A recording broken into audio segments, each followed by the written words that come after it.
kita jaga. Bukan seorang istri. Ada perampok masuk rumah, kita bilang, mama duluan.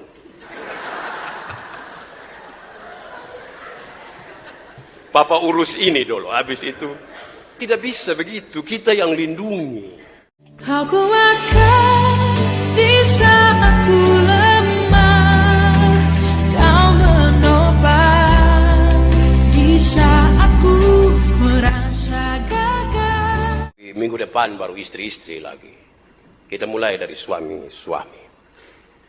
Pembacaan untuk kita saya pilih dari surat pertama Petrus pasal 3 ayat 1 sampai ayat yang ke-7.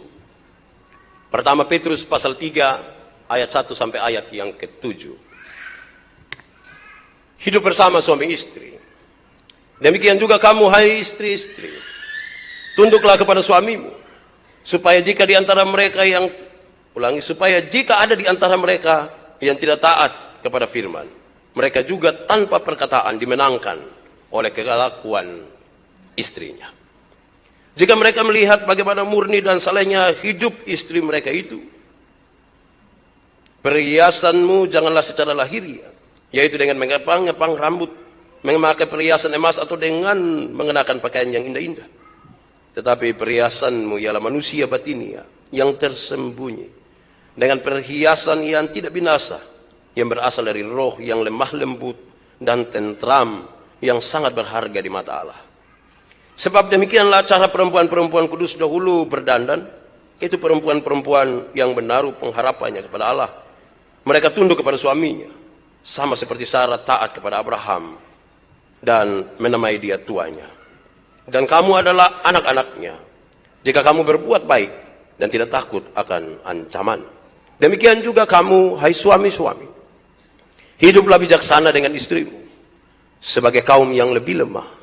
Hormatilah mereka sebagai teman pewaris dari kasih karunia, yaitu kehidupan, supaya doamu jangan terhalang. Demikian firman Tuhan. Berbahagia setiap orang yang mendengar firman, memelihara dan melakukan dalam hidupnya setiap hari. Haleluya. Haleluya. Haleluya. Haleluya. Shalom. Sekali lagi shalom. Yang datang dengan istri, suami yang datang dengan istri, coba lihat dia punya istri dulu. Yang tidak datang dengan istri, bayangkan saja. Tapi bayangkan istri sendiri, jangan bayangkan orang lain punya. Hari ini kita akan bicara tentang suami-suami. Tetapi ketika mempersiapkan khotbah ini dan saya baca ini berita warta gereja ini, minggu depan yang akan berkhotbah Ibu Pendeta Ina. Saya ingat betul satu kisah dari Pak Pendeta Ande Ina. Dia cerita ke saya. Ketika melihat kita punya liturgi, ketika mau pasang cincin itu tertulis begini, aku mengambil engkau sebagai istri yang sah dan memberikan cincin ini sebagai tanda. Dia izin kepada pendeta untuk dia rubah sedikit kalimat itu. Dia mengucapkan 3 kalimat yang menarik. Yang pertama, Pak Pendeta mengucapkan begini, aku mengasihimu walau apapun terjadi. Ulangi, aku mengasihimu walau apapun terjadi. Yang kedua, aku memegang engkau dengan kasih, walau kasih itu sudah tidak kudapat lagi. Dan yang ketiga, aku mengiringimu dengan kasih, walau kasih itu sudah tidak kurasakan lagi. Saya tanya, itu dia punya maksud apa? Bapak Tua bilang begini, aku mengasihimu walau apapun terjadi. Itu berarti bahwa hari ini pengakuan dan janji di hadapan Tuhan mengikat, sangat mengikat. Bahkan ketika setelah itu, dia punya kaki harus diamputasi. Ketika setelah itu dia mengalami satu penyakit yang begitu dahsyat, yang ternyata dia sudah bukan lagi seperti yang saya lihat hari ini. Tetapi karena janji hari ini, aku mengasihimu walau apapun terjadi. Apapun terjadi. Saya pikir betul waktu janji nikah itu semua masih bagus-bagus 30 tahun kemudian parah. Tapi apapun terjadi, aku mengasihi. Tapi yang kedua, aku memegang engkau dengan kasih walau kasih itu sudah tidak kudapat lagi. Aku memegang engkau dengan kasih. Tapi kasih itu tidak saya dapat lagi. Engkau mungkin sudah mengasihi orang lain. Tetapi karena janji hari ini, aku tetap akan memegang engkau dengan kasih. Walaupun engkau sudah tidak mengasihi saya lagi. Yang ketiga, aku mengiringimu dengan kasih, walau kasih itu tidak kurasakan lagi. Apa yang ingin dia bilang? Bapak itu dia maksud apa? Bapak itu bilang tidak. Mungkin ibu baik-baik saja. Tetapi jangan-jangan saya sudah tidak merasakan kasih itu lagi. Tetapi karena janji hari ini, saya tetap akan mengelilingimu dengan kasih. Memang perjalanan hidup ini bisa saja ada yang berubah. Ketika teman lama muncul kembali, itu di kelurahan LLBK. CLBK Atau mungkin teman baru di Facebook atau apapun. Tetapi karena janji hari ini, aku tetap akan memegang engkau dengan kasih, dan aku tetap akan mengelilingimu dengan kasih. Jadi ada godaan sesungguhnya untuk melarikan diri. Siapa pun suami yang semua melarikan diri, saya kira janji ini baik untuk kita. Tetapi sekaligus saya mencoba untuk menarik sebuah kesimpulan kecil. Bahwa kesetiaan itu sebenarnya bukan soal dia. Kesetiaan itu bukan soal dia. Tetapi kesetiaan itu soal saya. Ulang. Kesetiaan itu bukan soal dia, tapi kesetiaan itu soal saya. Kadang-kadang karena kita merasa dia tidak lagi memperhatikan kita. Kadang-kadang kita merasa bahwa kalau begini tidak bisa. Lantas kita menjadikan alasan untuk tidak setia. Tidak. Kesetiaan itu soal kita. Janji yang diucapkan di hadapan Tuhan Allah dan jemaatnya adalah janji saya, bukan janji dia. Saya pun janji. Saudara yang dimenobi, apa pengakuan dan janjimu di hadapan Tuhan Allah dan jemaatnya kepada perempuan yang tangan kanannya saudara pegang itu? Kita berjanji. Saya berjanji. Nanti kalau dia janji, itu minggu depan baru om. Ini untuk suami. Kita yang janji. Saya yang ucapkan. Itu berarti menyangkut sebuah kesetiaan. Saya yang berubah, bukan dia yang berubah. Karena saya yang ucapkan. Kadang-kadang kita menuntut. Kalau engkau begini, saya begini. Tapi kalau engkau begitu, aku pun begitu. Tidak. Ini soal kita, soal saya. Soal pribadi yang mengucapkan janji itu. Kadang-kadang kita menuntut orang lain yang berubah. Kadang-kadang kita menuntut istri yang berubah, bukan kita yang berubah. Saya ingat betul, saya kira saya pernah cerita kepada saudara. Suatu saat ada seorang istri ingin sekali mempertahankan hidup rumah tangganya. Tiap hari dong bakalai. Terus istri ini cari seorang guru bijaksana. Bapak guru, ada ramuan kok tidak yang bisa membuat rumah tangga kami tetap aman, sentosa sepanjang masa? Bapak tua bilang ada, tapi di ramuan agak sedikit susah ini.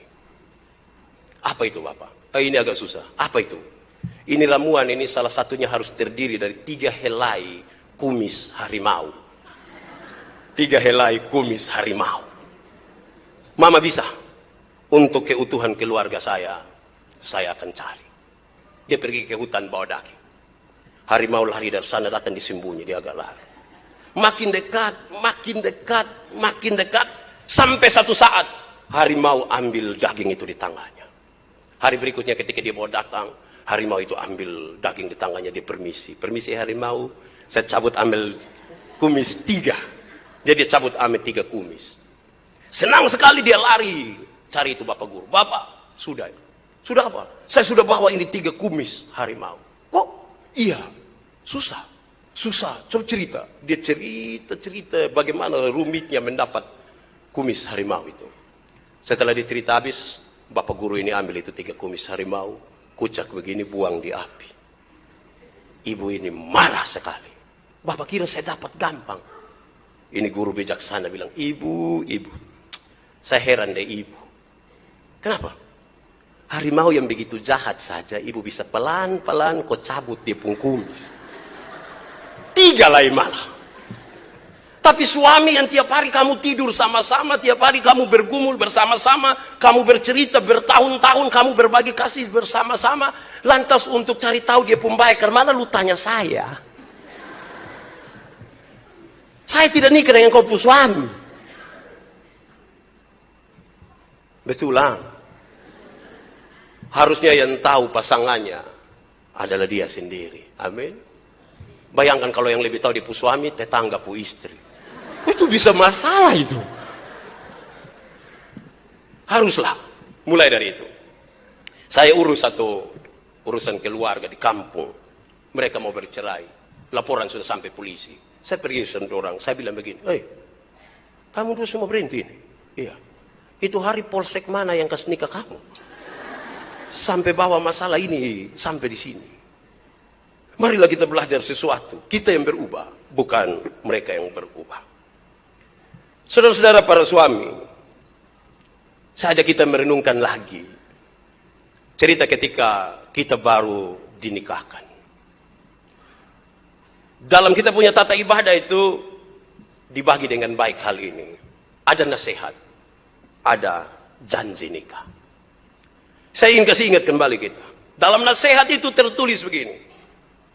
Hendaklah engkau suami-suami, satu, mengasihi istrimu. Mengasihi.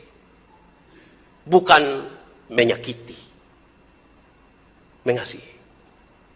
Kalau nasihat itu mengatakan mengasihi istri, dilarang keras, haram hukumnya seorang suami memukul istrinya. Alasan apapun. Tidak boleh. Suami-suami jangan pernah pukul istri. Tidak boleh itu. Siapapun suami yang biasa pukul dia, sebentar doakan. Jangan. Kita menikah dengan satu istri yang dia pun nama bagus sekali tertulis di itu undangan. Tidak pernah ada tertulis di situ, datanglah pada pernikahan Yandi Manobe dan Chris John. Tidak. Kita tidak menikah dengan seorang petinju. Kita menikah dengan seorang istri yang kita berbagi hati, berbagi rasa. Tidak boleh menyakiti. Tidak boleh lempar sama dia pakai sepatu. Sepatu itu bukan pakai bukan. Tidak boleh. Suami tidak boleh pukul istri. Tidak boleh. Jangan menyakiti. Yang kedua, hendaklah suami-suami menghormati istrimu. Menghormati. Bukan suruh kita ke tentara dong. Bukan. Tetapi suami-suami dilarang keras menghina istrinya.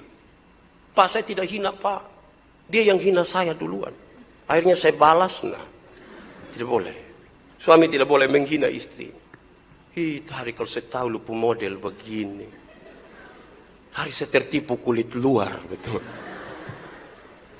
Tidak boleh. Ada yang sudah mulai perlahan-lahan hina di istri kok. Kenapa diam? Renungkan. Tidak boleh. Yang ketiga, dalam nasihat itu tertulis, hai suami-suami hendaklah engkau menghibur istrimu. Menghibur. Bukan menyusahkan. Bukan membuat dia sedih. Bukan. Menghibur. Memangnya saya penghibur? Bukan. Tapi saudara punya kewajiban untuk menghibur istrimu oleh karena dia punya pekerjaan banyak. Ibu-ibu berbeban sekali. Bapak kira kalau sudah kasih uang, sudah kasih beras, selesai. Tidak. Mereka bergumul. Untuk anak-anak mereka, mereka berapa ukur ini beras, kapan selesai. Itu sulit bagi mereka. Mereka pikir pusing. Kadang-kadang Bapak tidak perlu tahu. Ada gula di belakang, kok tidak, ada kopi, kok tidak. Tamu baru di emper sana, kita bilang, Mama, kopi. Gula di mana? Tidak boleh. Kita patut menghibur mereka. Berikut, nasihat itu mengatakan, hai suami-suami hendaklah engkau melindungi istri. Melindungi. Bukan membiarkan dia. Melindungi. Mama pulang desa apa? Sendiri. Oh, jalan babai GBU. Ya, itu sat-sat kali. Kalau tiap kali hanya jalan babai. Melindungi dia. Karena itu dalam kita punya tradisi nikah, Nanti pindah laki-laki itu ada di kanan, perempuan di kiri. Kita jaga. Bukan seorang istri. Ada perampok masuk rumah, kita bilang, mama duluan.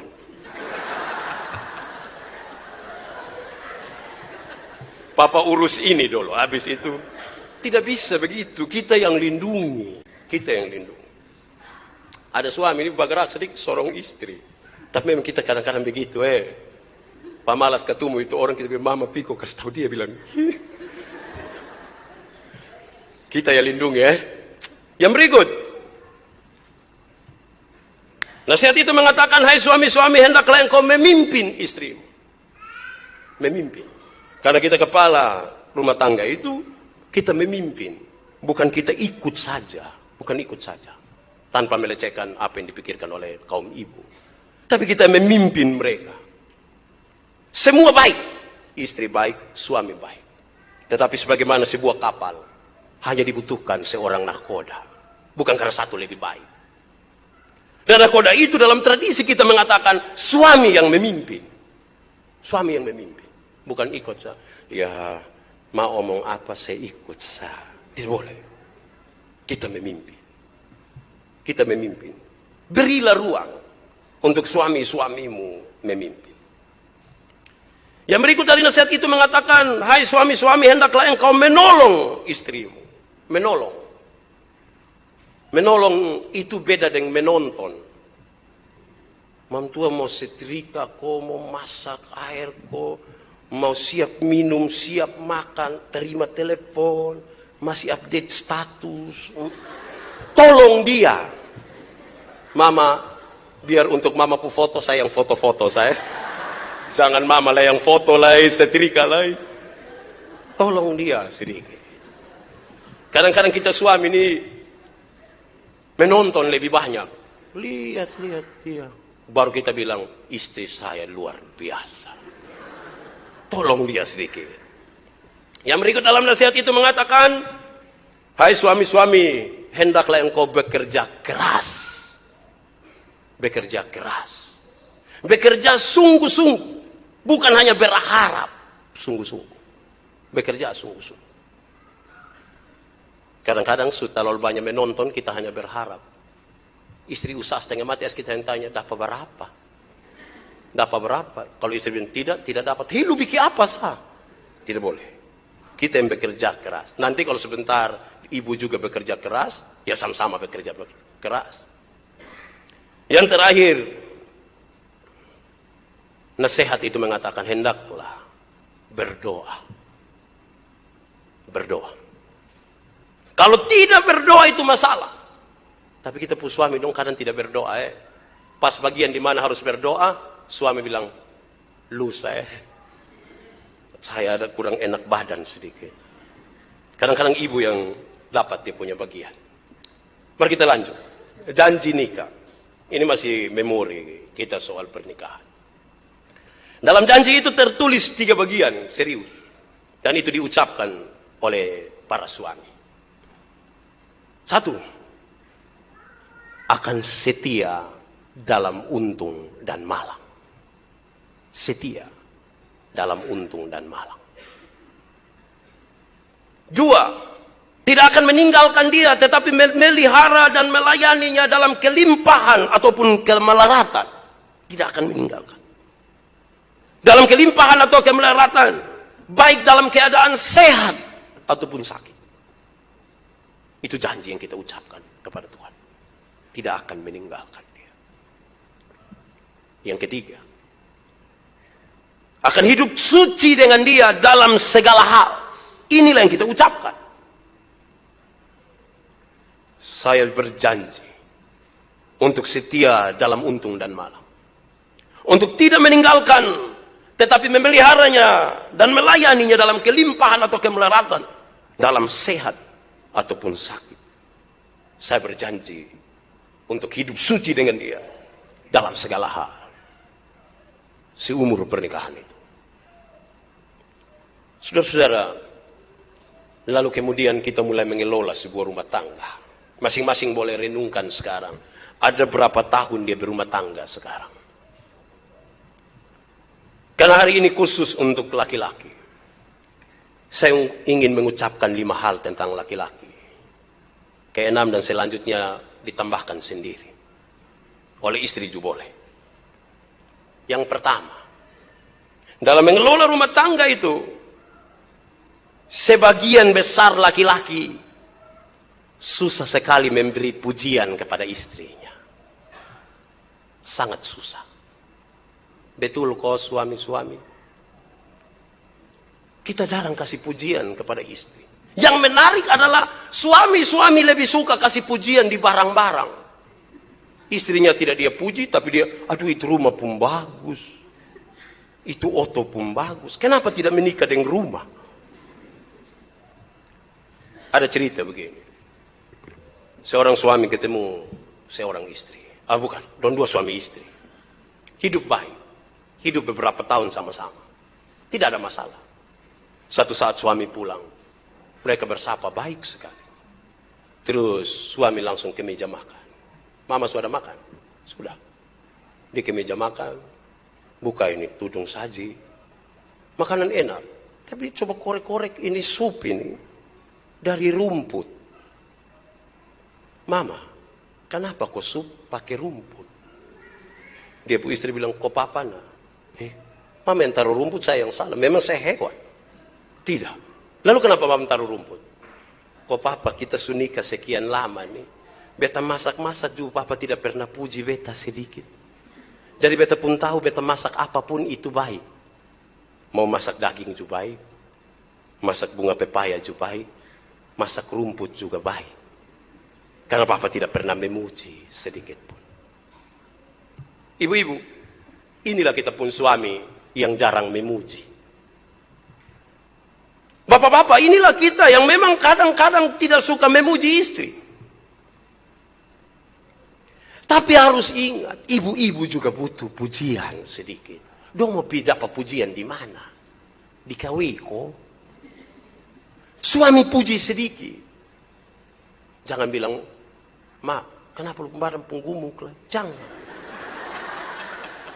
Omong sedikit, sayang, dari mana? Dari mana kok dari jauh saya suka kelihatan? Puji sedikit. Itu indah itu, Suami-suami puji sedikit. Pulang coba puji. Saudara berani sedikit puji istri, istrimu akan heran. Puji Tuhan, hari ini roh apa naik di sepu suami. Tapi itu terasa akan sangat indah. Waktu masih pacaran kita senang memuji. Hari-hari ini kita gagal memuji. Mari kita belajar memuji istri. Mereka juga butuh sedikit perhatian. Karena wanita memang ingin dimengerti. Enak, Puji mereka sedikit. Yang kedua, sebagian besar suami. Saya bilang sebagian besar suami ini karena ada suami yang tidak.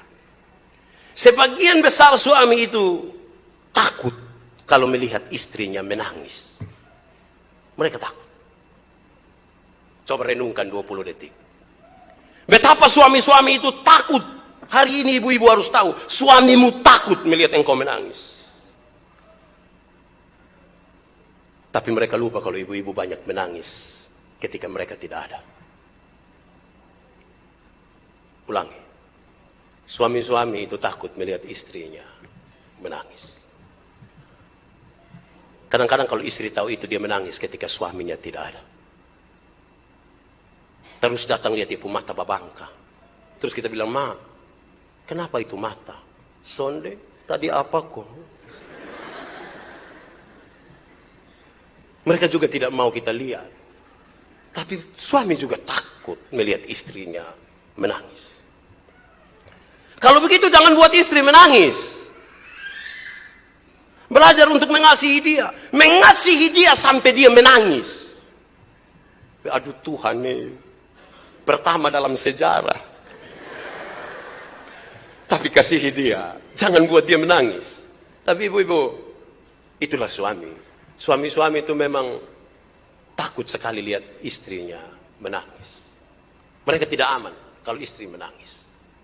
Sebenarnya ada hal baik di situ. Ibu-ibu berhenti dan bilang, Lusan pernah pikir sedikit. Dia pikir. Makanya dia keluar ke jalan saya itu. Ketiga, sebagian besar suami itu takut lihat kalau istrinya marah. Sebagian besar suami takut istrinya marah. Dia tukang marah di luar, maka kalau pulang lihat istri marah, dia gugup. Betul kok? Betul. Suami-suami takut lihat istrinya marah. Makanya banyak sekali hal disembunyikan oleh suami untuk istrinya. Pak jujur saya tidak apa-apa. Jujur saya. Kok kita sunikah lama begini, masa saya mau marah. Dia pikir ulang balik, tak juga tahu kok mam tua marah. Suami-suami takut lihat istri marah. Saya pinjam siapa punya profil, kok tadi tertulis. Istri ambil HP saya tidak takut. Hanya deg-degan saja.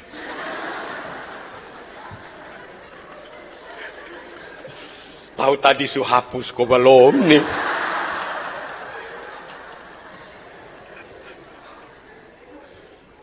Sebagian suami takut istri marah. Makanya ibu-ibu jangan terlalu banyak marah juga. Don't takut. Belum marah saja don't takut. Apalagi kalau don't takut. Apalagi kalau ibu-ibu marah. Sebagian besar. Makanya setiap kali kalau ibu bertanya, mereka akan bilang tidak. Mereka akan bilang tidak. Karena mereka takut. Makanya setiap kali mereka lagi duduk dengan teman-teman di luar sambil bercerita, tiba-tiba bunyi telepon masuk dan lihat dari istri. Mereka gugup. Mereka gugup. Dan kalau ibu harus bicara, masih lama di situ. Dan dia akan jawab, sudah sepulang nih, sudah.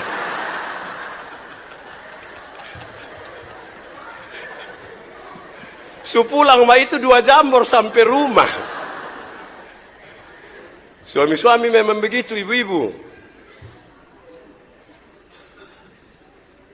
Keempat, ibu-ibu, bapak-bapak, suami-suami.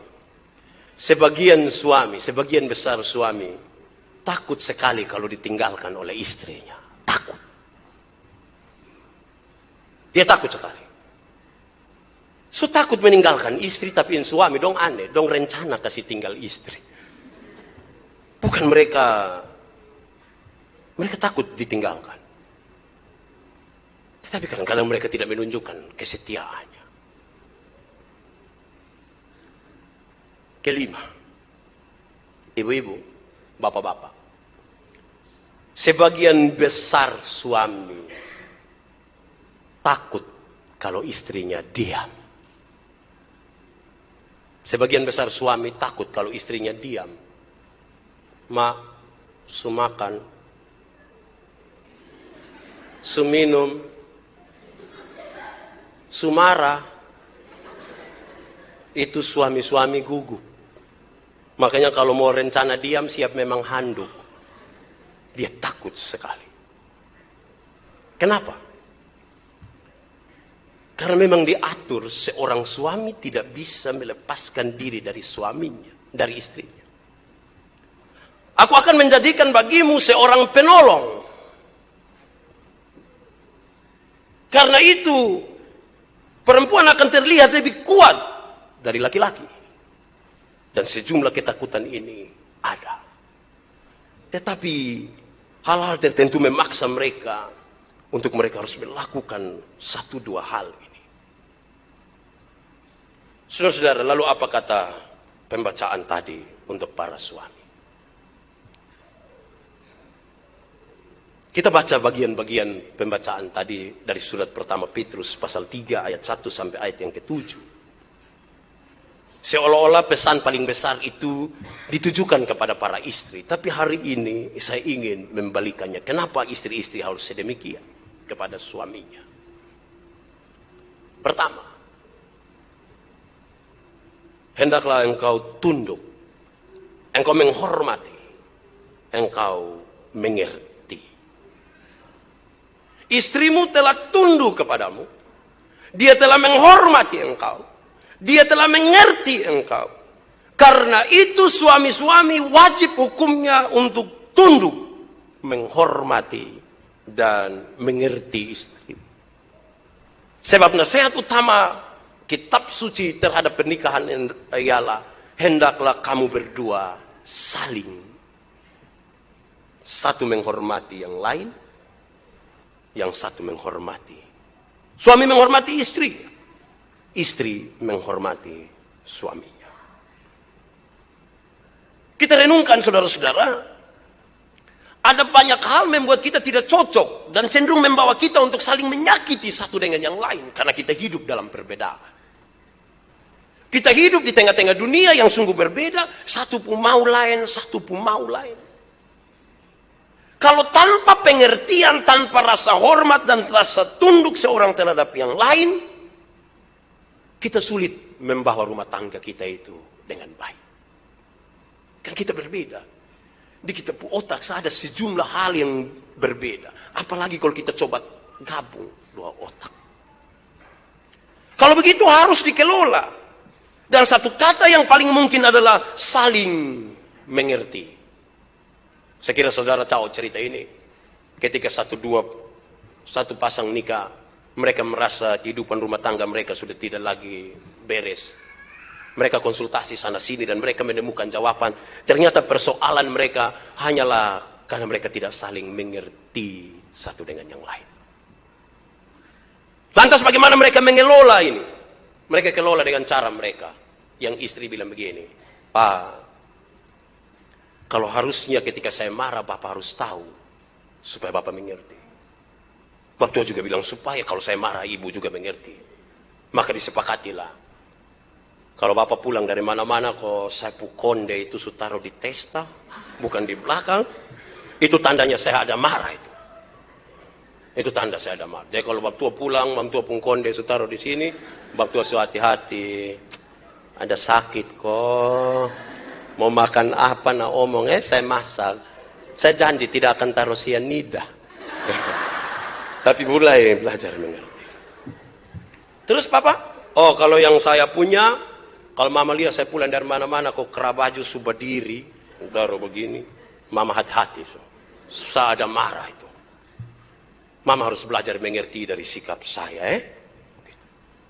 Jadi kalau dia pulang, istri taruh konde di sini, marah. Tapi kalau dia pulang, kerabaju lagi terangkat, tandanya dia marah. Rumitnya satu saat, pas dia pulang, istrinya lihat dia punya kerabaju sementara berdiri. Oh ini waktu ada marah. Tetapi suaminya lihat istrinya konde ada di sini. Sekarang saudara-saudara, kalau satu konde di testa dan satu kerabajunya sementara berdiri, apa yang akan kita lakukan? Saya tidak tahu jawabannya. Tolong cek istri sendiri, kau tanya.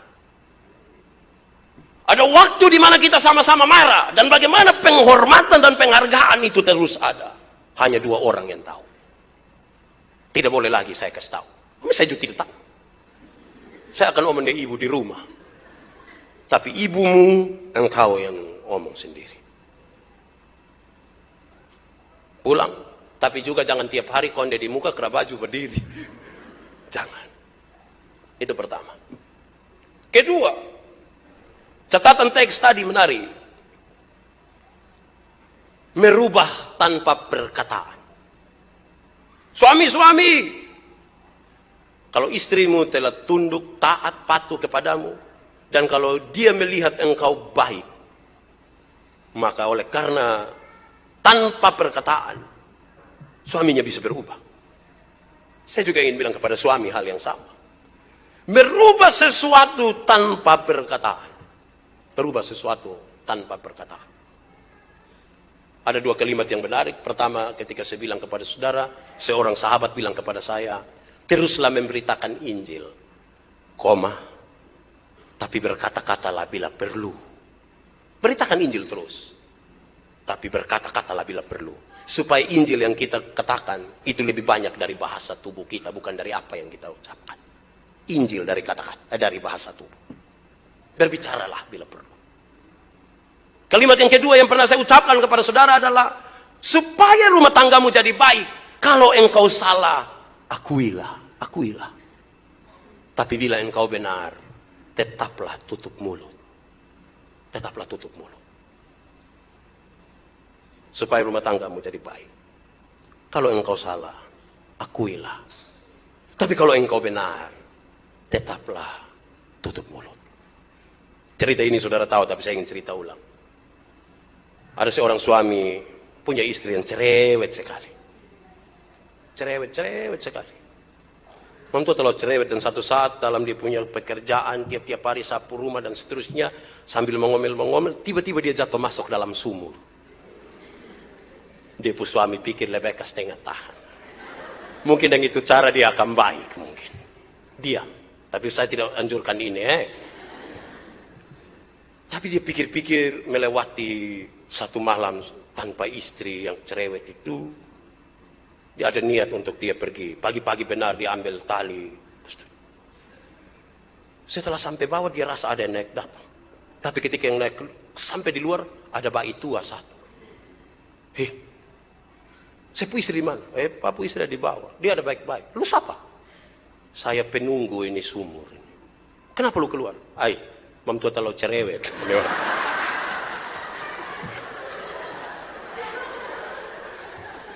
Dia pun cerewet itu bikin ini penunggu sumur keluar Tetapi ketika itu cerewet tidak ada, Anda akan merindukan dia. Amin. Karena itu diam. Rubahlah dengan kata-kata, dengan diam. Kalau dia cerewet memang bawaannya begitu. Perempuan itu cenderung cerewet, laki-laki cenderung pendiam. Sebuah penelitian mengatakan seorang perempuan satu hari bicara seorang laki-laki kalau bicara satu hari kurang lebih hanya 7.000 kata. Tapi seorang perempuan satu hari kalau bicara minimal 21.000 kata. Makanya kalau laki-laki cerewet, mulu saja perempuan. Seolah-olah memang yang.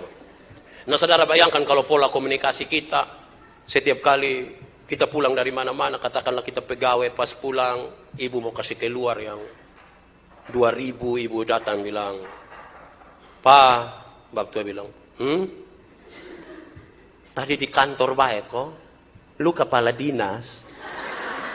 Kalau komunikasi kita begitu, jangan marah satu saat pulang mama ada di tetangga dompu rumah sambil tede-tede kutu begini. Dongkas habisin 21.000. Biarkan. Kita diam. Kadang-kadang kita pulang, ibu-ibu bilang begini, Bapak, saya tahu Papa capek, tapi Papa dengar ini. Iya, omong so. 1, 2, 3, 4, 5, 6, 7, 8, 9, 10, 11, 12. Memang dia tahu kita capek, tapi dia kepingin omong. Diam, sa. Sudah koma. Kalau belum omong lah, apa?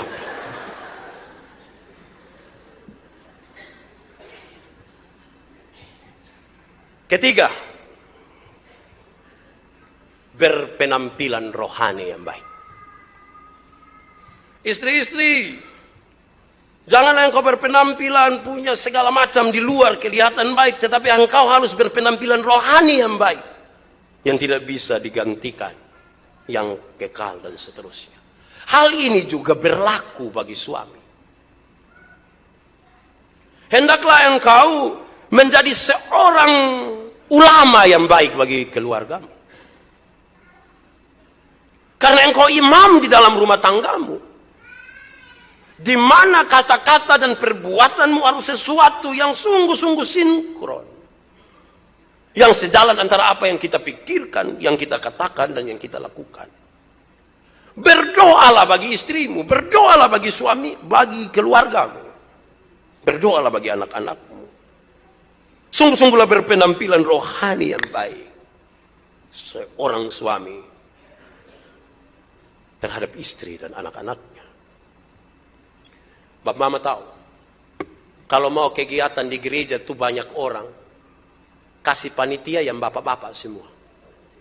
Yakinlah orang banyak. Karena kalau bapak tua sudah datang, dia pu istri, anak, cucu, keluarga besar datang. Kan ibu-ibu ragu sekali suaminya sendiri. Tapi berani kita kasih ibu-ibu suami dong, kami dukung sah. Itu berarti ibu-ibu sesungguhnya hanya lihat dari bapak-bapak. Kalau bapak berani panggil ibadah malam, sebelum tidur sembahyang. Istri akan begitu. Saudara pernah tahu kok tidak? Karena suami-suami takut istrinya marah. Kadang-kadang cari akal, dong sengaja marah duluan. Istri juga bukan kerja marah-marah saja kan. Istri dan juga banyak yang takut kalau lihat suami marah. Kalau lihat bapak mulai muka. Dia juga takut tapi dia coba. Kita juga gugu. Kalau begitu maka yang paling aman adalah berpenampilan rohani lah dengan baik. Mama, marah sebaik, ma jangan terlalu kuat, tetangga dong bila apa. Kotong dua keluar jalan bagandeng ke son ada masalah. Padahal di dalam lu gandeng, ma kuku dong masuk. Berpenampilan rohani. Mama marah, beta sudah terima mama. Tapi sonne boleh pakai maki-maki mama jangan maki. Mama pemulut ke karmana kok. Ya gue beta kan dari dulu begitu. Iya mas sekarang mama kan sudah sekarang bukan yang dulu. Mama kan harus jadi istri yang kekinian. Yang sekarang. Jangan yang dulu. Jadi kalau tidak percaya suami-suami sekarang pulang coba mau makan istri anak-anak semua. Papa harap tidak boleh makan dulu sebelum kita berdoa bersama. Hari ini Papa doa duluan. Maka anak-anak akan bilang. Tapi cobalah. Menolong. Sangat menolong. Tidak percaya pulang bikin. Pulang dan bikin. Sangat baik. Berpenampilan rohani yang baik. Mama. Daripada mama update status terus. Oke mari kita baca Keluaran 20 ayat 1 sampai ayat yang ke-17. Kalau mama sebegitu, saat kali bapak berangkat Alkitab, mamtua pegang ami itu HP buang loh. Karena bapak mulai berpenampilan rohani yang baik. Tapi kalau mama ajak bapak kita sembahyang bapak bilang, lu di anak-anak dong tesepung pinggang kenapa kok? Kalau begitu tidak bisa. Inisiator utama harus suami. Suami-suami tunggu nanti minggu depan Ibu Ina ngomong apa soal istri-istri. Tapi kita harus sama-sama. Mari kita belajar bersama. Rumah tangga itu sesuatu yang tidak terselesaikan. Tidak terselesaikan hari ini. Rumah tangga itu sesuatu yang digumuli terus menerus. Tidak selesai. Rumah tangga adalah sebuah pekerjaan yang tidak pernah habis. Tidak pernah habis. Dia harus terus menerus. Kita gagal, kita coba, kita gagal, kita coba. Tapi jangan gagal langsung bilang, ih, begitu tinggal ikat batu di leher lepas gitu. Tidak boleh. Teruslah. Yang terakhir, pembacaan tadi mengisyaratkan supaya suami-suami bijaksana.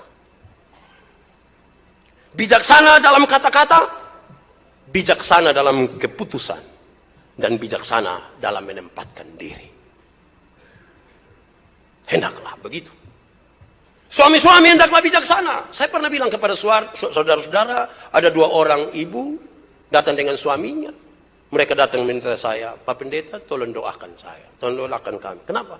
Kami menikah kurang lebih 13 tahun, tapi belum punya anak. Saya bilang, kok kamu bikin apa? Kami sudah ambil orang lain bu anak Pak. Kamu sayang sekali Pak.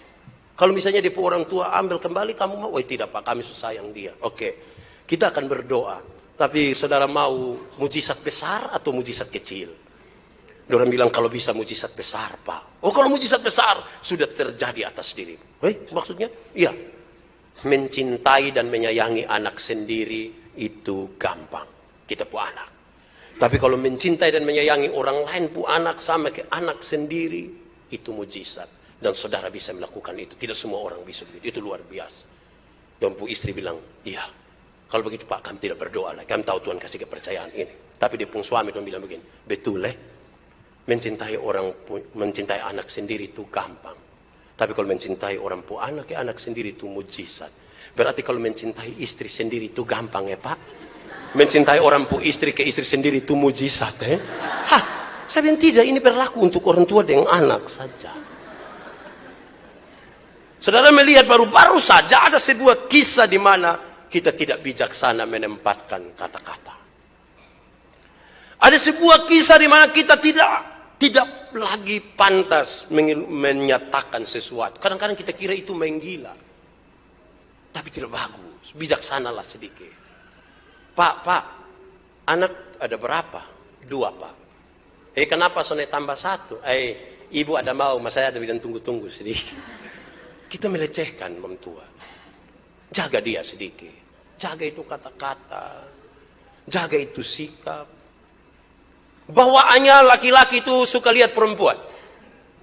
Dan perempuan suka melihat perempuan. Laki-laki itu kan suka lihat perempuan ya. Jadi kalau duduk begini tiba-tiba ada perempuan bagus, cantik satu masuk. Laki-laki akan serempak bilang. Pasti itu. Tetapi kalau dia sadar istrinya di sebelah, dia pun kepala tidak begini. Mata saya.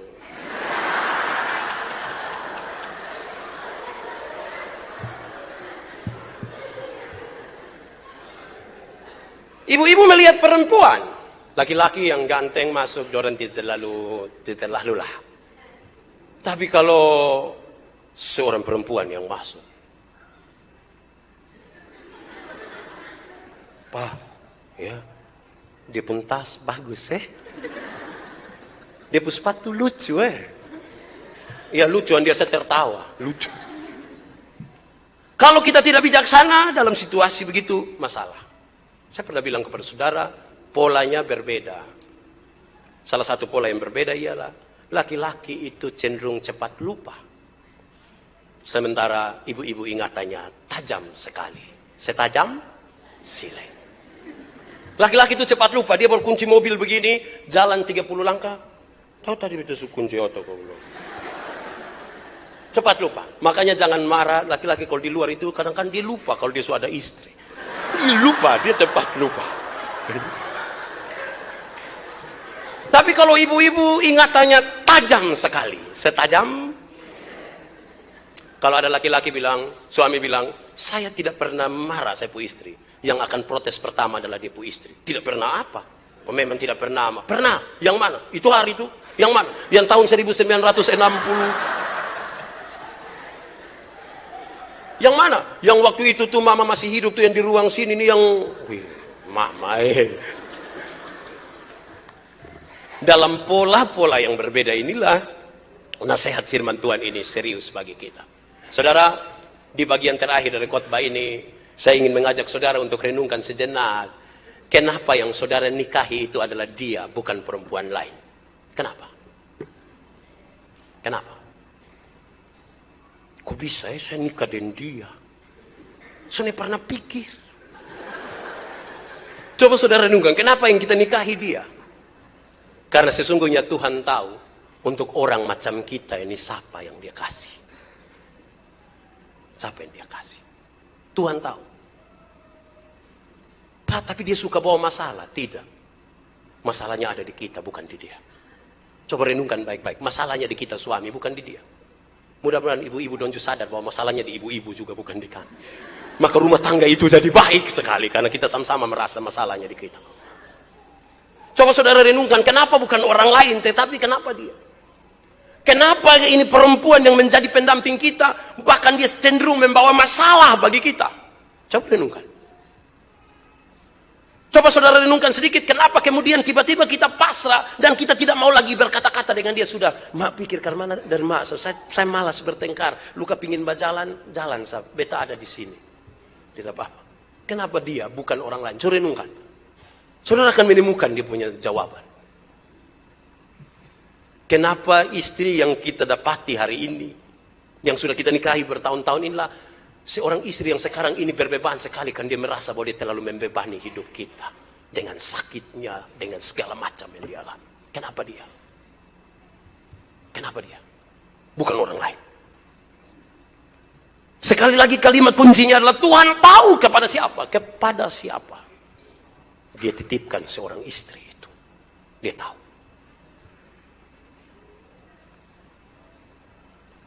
Kita tunduk sejenak. Kita renungkan hubungan suami istri kita.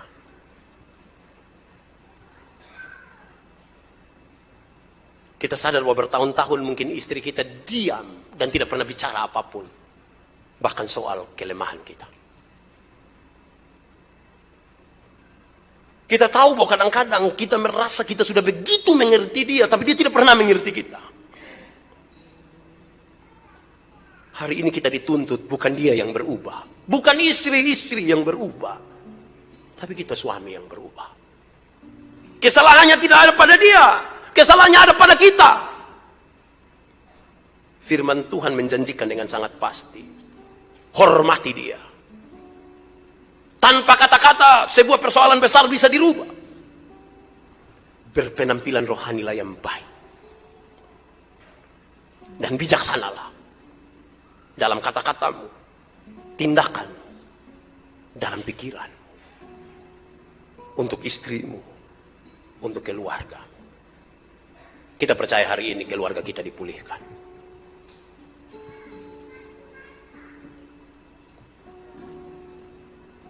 Kita angkat hati kita kepada Tuhan.